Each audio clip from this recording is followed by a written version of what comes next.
तो चलिए बात कर लेते हैं तुला राशि वालों के बारे में कि तुला राशि के नौकरी पेशा और कारोबारियों के लिए अप्रैल का महीना कैसा रहने वाला है, साथ ही इन्हें अपने कामकाज में और ज्यादा लाभ पाने के लिए क्या करना चाहिए, आइए जानते हैं।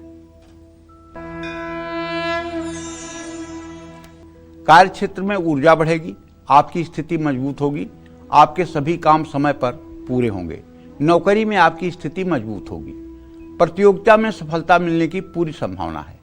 अप्रैल महीने में बुध जो कमजोर है वो आपको कारोबारी फैसले लेने में असमंजस की स्थिति में डाल सकता है। ना बहुत लाभ और ना बहुत हानि का योग है। जो काम चल रहा है उसी में सुधार करने की कोशिश करिए। कोई भी नया प्रयोग करने से बचिए। कोई नया जोखिम न लीजिए। नया निवेश और नया विस्तार टालना आपके लिए समझदारी होगी। जल्दबाजी में निर्णय लेना नुकसान पहुंचाएगा।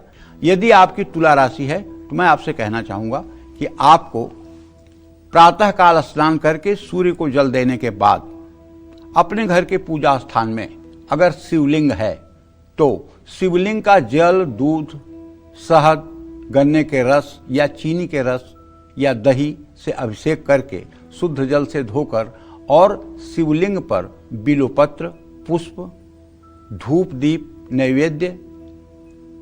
नैवेद्य का मतलब प्रसाद, चाहे पेड़ा बर्फी हो, चाहे गुड़ हो, चाहे चीनी हो, किसी चीज का प्रसाद लगा दीजिए, काजू, किशमिश, मिश्री, कुछ भी। और उसके बाद आरती ये अपने घर में कर लीजिए। अगर घर में शिवलिंग अभी तक नहीं है तो घर में शिवलिंग लाने की कोशिश करिए। और जो लोग ये कहते हैं घर में शिवलिंग नहीं रखना चाहिए, उनके मुंह में कीड़े पड़ेंगे।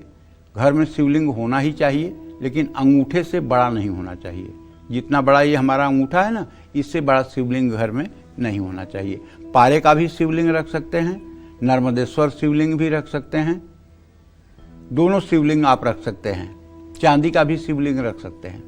तो शिवलिंग की पूजा करिए या मंदिर में जाकर के रोज प्रातःकाल भगवान शिव की आराधना करिए। इससे आपके जीवन में प्रकाश आ जाएगा और आप सचमुच में प्रगति के राह पर अग्रसर होंगे। तो कन्या राशि के नौकरी पेशा लोगों को क्या अप्रैल में नई नौकरी मिलेगी? क्या अप्रैल में इनका प्रमोशन हो सकता है? क्या कन्या राशि के बिजनेसमैन अप्रैल में बड़ा मुनाफा कमाने वाले हैं?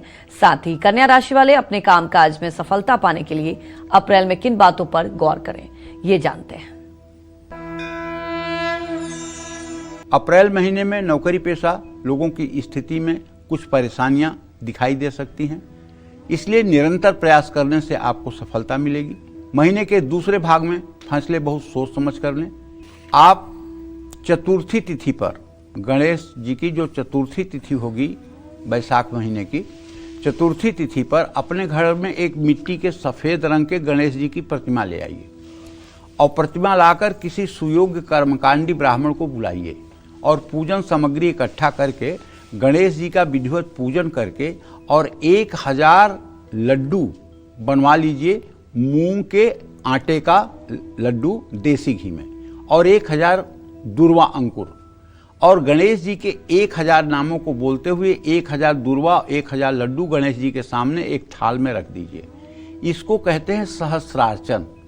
अगर ये आपने कर लिया तो कठिन से कठिन चुनौती को भी आप पार कर जाएंगे और आपका समय अत्यंत मंगलकारी हो जाएगा। अगर आप साल में एक बार ये उपाय करते रहें तो आपके जीवन में कभी किसी प्रकार की मुश्किल नहीं आएगी, क्योंकि गणेश जी का सहस्रार्चन करने वाला सारी चुनौतियों को चुटकी बजा के हल कर देता है। इसलिए आपकी अगर कन्या राशि है और आपका राशि स्वामी बुध है तो गणेश जी की पूजा आपके लिए वरदान है। जय मां विंध्यवासिनी।